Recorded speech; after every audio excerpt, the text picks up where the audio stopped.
Vaovaoafa kosa maneho ny heviny androany ny fikambanana Afary Malagasy makasika ny lehibe tsarana izay nivoaka makasika indrindra ny filo nasionaly izany fikambanana izany. Naverin'izy ireo moa fa tsy meloka ny filohan'ny fikambanana Afary Malagasy Andriamatoa Jean-Nirina Rafanomezatsoa marina tokoa ny filazana fa manao ny asa sosialy mifanandrify azy ity filohan'ny Afary Malagasy ity raha ny fanazavany ny fikambanana nanome ny fanampanazavana trano ny fikambanana amin'ny toyan'ny asa sosialy tanterahana izy ireo fanazavana. Maneho fisaorana feno andreo ekipa ny fitsarana malagasy izay hitanay tokoa fa maleo tena ary dia namoaka ny indidy izay hitapoko hitam-pirenena eny maneho fisaorana izay ka nahafahan'ny filoha nasionaly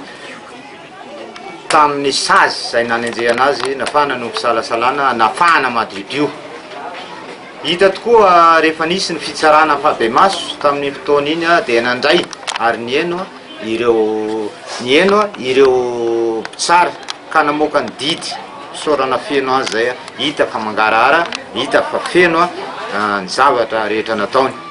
Ankehitriny dia mbola te sitina indray zay fa na izany na tsy zany dia misy zay hiteto hoe mbola voatazona eny amponja ary verina eny amponja indray ny filohan'ny Afary Malagasy. Olony lalàna izy ambany lalàna dia manaiky ny lalàna